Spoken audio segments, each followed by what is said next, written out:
Week 13 in AFL, we have 5 key matchups this week that will go a long way in determining which teams make the tournament and which teams are home for the holidays.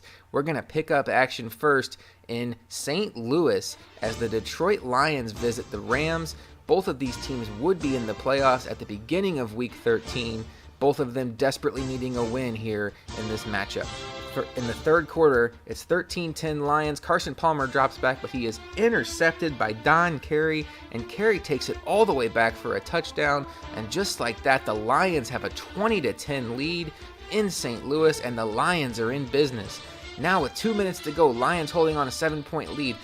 If they get a field goal here, they go up by 2 scores, but instead on third down, they're sacked, they're knocked out of field goal range. Lions coach can't believe what he's seen as the Lions are forced to punt and they can't make it a 2-possession game. So the Rams have life. Can they capitalize? Ezekiel Elliott says yes. He knifes right through the entire Lions defense and takes it all the way to the end zone, and the Rams have closed the gap. They've come back. The Rams add a 2-point conversion and take a 21-20 lead. Now can David Fales and the Lions answer? Fales drops back, rolls out to the right, throws it downfield, but he is intercepted by Rams safety Brandon Todd, and the Rams hold on to win, get a 21-20 victory over the Lions. What a huge victory by Roman to keep his lead in the NFC West, and a crushing loss for Cheese Jr., who had this game in his grasp. Questionable decisions down the stretch, especially taking that sack on third down, and the Lions leave St. Louis with a bitter taste in their mouth. The Rams division rival Arizona Cardinals need to hold serve now as they're a game back heading into this week.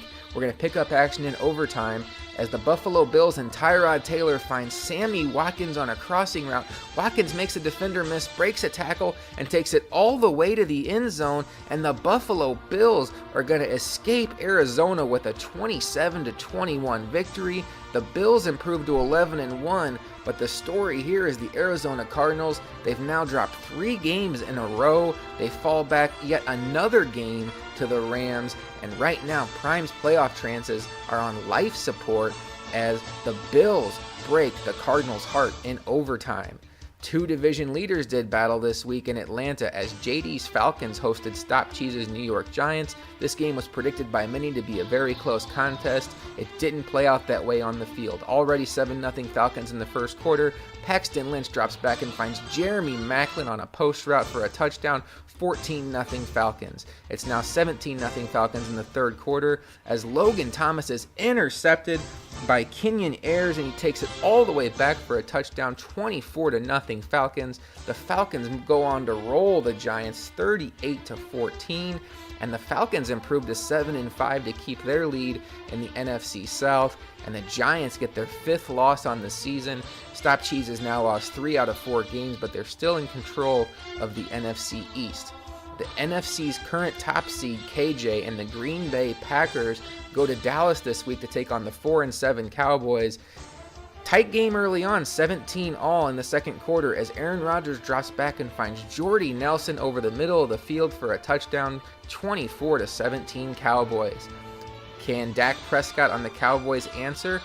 On the next drive, Prescott drops back, rolls out to his right, looks downfield trying to make a play, but unfortunately makes a young quarterback mistake, throws it across his body late downfield, and he is intercepted by Demarius Randall, and the Packers now are in business as Rodgers finds best friend again, Jordy Nelson over the middle of the field. Touchdown Packers, 31-17, and the Packers roll 44-24 over the Dallas Cowboys to maintain their spot as the top dog in the NFC. The team chasing the Packers in the NFC North now needs to answer with a victory of their own as Nino's Vikings, a game behind KJ when the game's kicked off this week, visit SJR's Jaguars, who are fighting for their playoff life. On Nino's first drive, Jarrett McKinnon takes the ball and runs all the way to the end zone, and the Vikings are up 7-0 on the first drive of the game, and the Vikings are feeling like they're in business.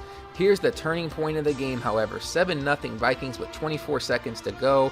They have a chance to go up by 2 scores, but Prince Amukamara with an interception makes the offensive lineman miss and runs all the way back for a game-tying touchdown, and what could have been a 10-0 lead for the Vikings turns out to be 7-7 going in at halftime. Just an absolute momentum crusher. The Jaguars get the ball coming out of the half, and Brett Hundley rolls out, looks downfield, and finds Nelson Aguilar on a deep route. And Aguilar takes the ball all the way down to the Vikings 1-yard line. Hundley would punch it in with a quarterback sneak, and the Jaguars have a 14-7 lead.